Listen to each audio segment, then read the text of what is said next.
আমার জায়গায় যদি কোনো একটা মেয়ে ভিডিওটা আপলোড করতো তাহলে প্রত্যেকটা ছেলে তার পুরো ভিডিওটা ওয়াচ করতো, এমনকি কত সুন্দর সুন্দর কমেন্ট যে করতো, বলতো আপু আপনি কি আমার সাথে 1v1 করবেন, আপু আপনি না অনেক ভালো গেম প্লে করেন, আপু আপনার সাথে আমি অ্যাড হইতে চাই, আরো কত সুন্দর সুন্দর কমেন্ট যে করতো রে ভাই।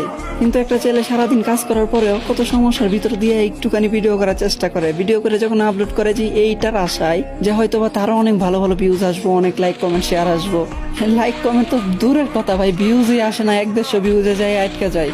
আর এই জায়গাতেই কোনো মেয়ে যদি নর্মাল এডিট করে, কোনো রকম এডিট ছাড়া ভিডিও কালে রেকর্ড করে আপলোড করে দেয়, তারপরে হাজার হাজার ভিউজ হয়ে যায়। আমি এটা বলতে চাইতাছি না যে মেয়েদেরকে কেউ সাপোর্ট করো না, হ্যাঁ মেয়েদেরকেও সাপোর্ট করো, কিন্তু হ্যাঁ পাশাপাশি ছেলেদেরকেও করো। একটা ছেলে যে কত কষ্ট করে ভিডিও বানায়, কতটুকু আশা নিয়ে ভিডিও বানায়, এটা কি তোমরা জানো?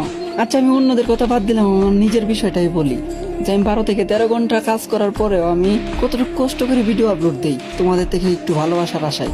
আর আমি আমার নিজের জন্য কখনোই সাপোর্ট চাই না তোমাদের থেকে। আমার কথা হলো আমার ভিডিওগুলো যাদের কাছে ভালো লাগে তারা তো অবশ্যই করবে, এটা তো আর আমার বলতে হইব না, তাই না? আমি সাপোর্ট তাদের জন্য চাইতাছি যারা অনেক কষ্টের পরেও কোনো রকম ভিউজ পাইতাছে না। তোমরা তাদেরকে কপি লিঙ্ক করো, লাইক কমেন্ট শেয়ার করো তাদের জন্য।